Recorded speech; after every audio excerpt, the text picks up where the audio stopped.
Hello, I'm here today to offer just a little encouragement to any of you who are caring or supporting family members with dementia. First of all, I want to say that you're doing the best you can. I might not be an expert. I'm not a nurse. I'm not a full-time caregiver. I'm not a doctor. I'm not an expert in dementia.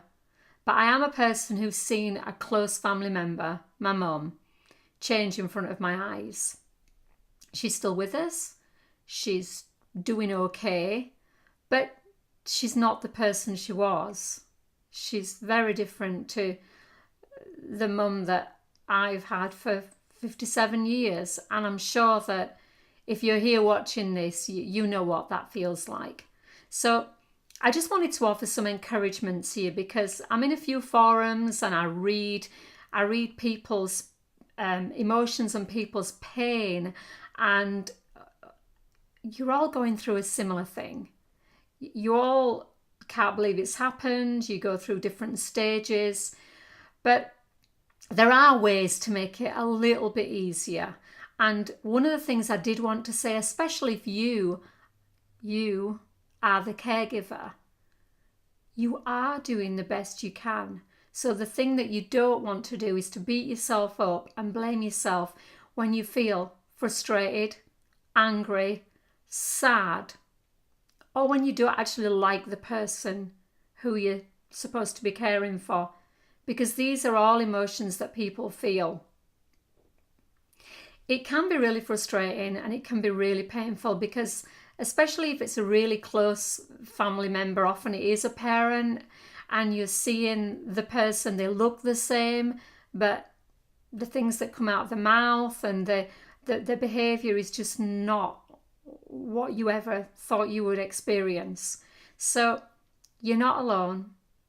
There are services and there are things that can, there are ways that you can be supportive, but one of those ways is to make sure that you take care of yourself, because there is such a thing as caregiver fatigue. You can reach a point where you just give up, where you just stop caring because it's just too overwhelming, and no one can do this by themselves. The other thing I wanted to say is, if you are getting advice from people who've not been through it and they're telling you things that you're finding annoying or frustrating, just ignore them. You don't actually have to listen to other people. I've heard a lot of people make suggestions about, what my family should be doing with our mum. And just to be clear, I have siblings who are doing the big heavy lifting of my, emotionally and mentally, financially of my mum. I'm 5,000 miles away. I've been over there 4 or 5 times in the last 2 years, altogether only spending about 2 months, but I'm in connection with them, generally regularly. It used to be on a daily basis, and I do know what they're going through, and I do my best to support them. But they often get people who say, oh, you should do this and you should do that. Unless you have been there, unless you can offer some constructive support or tell something that helped, judging people for their decisions is not helpful at all. For some people, it might be that, staying in the home is the best thing. And for other people, it might be that going into care is the best thing. For my mum, my family tried absolutely everything to keep her at home until eventually she was no longer safe there. And unless you can watch somebody 24 hours a day, and I mean not sleep, because that's the only way you can be sure that somebody's completely safe. Again, don't judge other people because you don't know. And the person who has dementia is the person that you're trying to do your best for, but you also have to do the best for you. So a couple of things that we found helpful is finding things that your family member or the person you're caring for can manage to do. My sister supported my mum a lot in knitting, and she was able to do that right up until recently, and she still can occasionally. And it was really cool that she was able to create something quite simple. She has a nice a blanket on her bed that is all made up of pieces that she knitted. Now, yeah, my sister did pull back those stitches and help her to do it time and time again, but she was able to do that and create something. Occasionally, she might be able to do jigsaws or play games. She loves listening to music. And while I was there recently, we put together a board of pictures, and although some people think that she doesn't remember things, she clearly remembered lots of the people who were in those photographs, and it was a really good experience. It was a joyful time for me and her and our other family members, and it gave us some pleasure. Some of the frustrations that you will be finding, I'm sure, are when people switch and go from suddenly being kind of having lucid or good moments, positive times, to getting angry with you, to getting frustrated.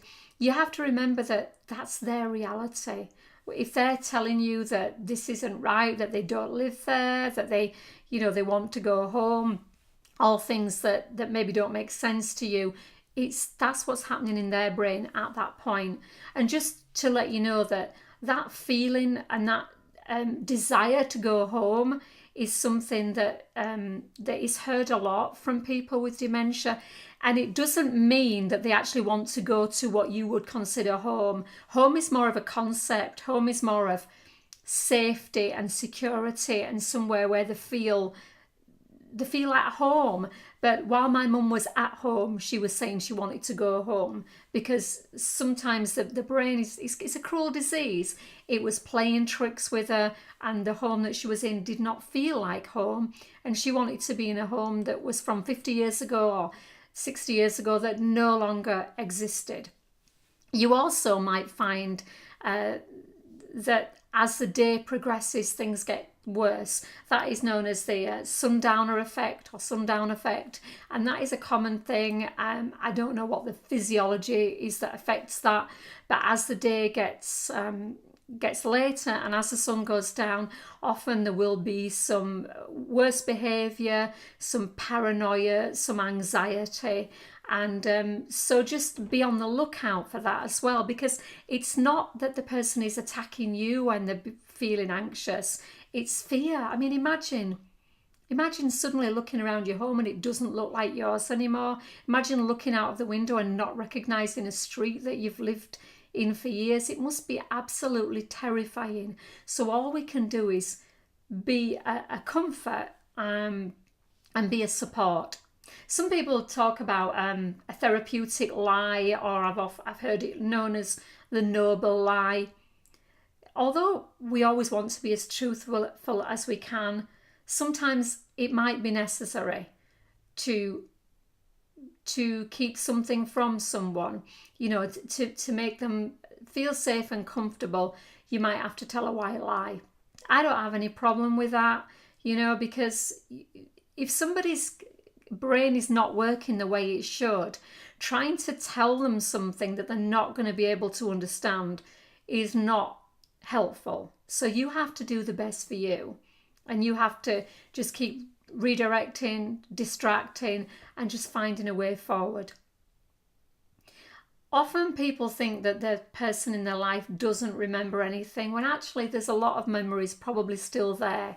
One of the things that I've seen and heard time and time again people say is that the person remembers emotions and remembers how they feel about somebody. So it might be that they don't remember names or places, but their eyes will light up when they see you, if you're a family member who they care for, because they know how they feel about you. They might not even be quite sure who you are. At one point, my mum was saying that she went to school with me, or she was introducing me as her friend. That wasn't as painful as I thought it would be, because I realised that a couple of hours later she would say, "Of course I know you're my daughter." So just try and remember, it's about them and not about you. You have to do your own self-preservation as best as you can.